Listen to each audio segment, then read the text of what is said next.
കർത്താവിൻ്റെ ഉന്നതമായ നാമത്തിന് സ്തോത്രം ചെയ്യുന്നു. കർത്താവിൻ്റെ വിശുദ്ധ പൗരോഹിത്യത്തെ മഹത്വപ്പെടുത്തണമേ. കർത്താവെ, സഭയിലുള്ള സാന്നിധ്യം പ്രകടമാക്കണം. 39 വർഷം ഞാൻ അർപ്പിച്ച കുർബാന, ആ കുർബാനയെ കർത്താവെ ആൾത്താറയിൽ നടന്ന 10,000-കണക്കിന് ആരാധന ശക്തിയാൽ കൃപാസനത്തിൽ നിന്ന് കർത്താവ് നടത്തിയിട്ട് ജപമാലയായി പങ്കെടുത്ത് പ്രാർത്ഥിച്ചിട്ടുള്ള ലക്ഷക്കണക്കിന് മനുഷ്യരുടെ ജപമാല ശക്തിയാൽ ഞാൻ ഈ മക്കളെ ആശീർവദിക്കുന്നു. കർത്താവെ, ഈ ആശീർവാദ ശക്തിയാൽ നിങ്ങൾ ഇന്നുവരെ ബന്ധിച്ചിട്ടിരിക്കുന്ന രോഗമാകാം, ശാപമാകാം, പലതരത്തിലുള്ള ഉപദ്രവങ്ങളാകാം, യേശുക്രിസ്തു നാമത്തിൽ ഞാൻ ബന്ധിക്കുന്നു.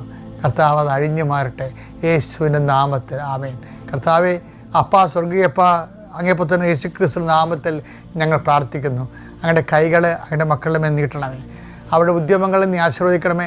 അധ്വാനങ്ങളെ നീ അഭിവൃദ്ധിപ്പെടുത്തണമേ. അവരോട് വാക്ക് പറഞ്ഞവരെ, അവരുദ്ദേശിക്കുന്ന കാര്യങ്ങൾ, അവരുടെ ഡേറ്റ് ഇട്ടിരിക്കുന്ന ഡേറ്റ്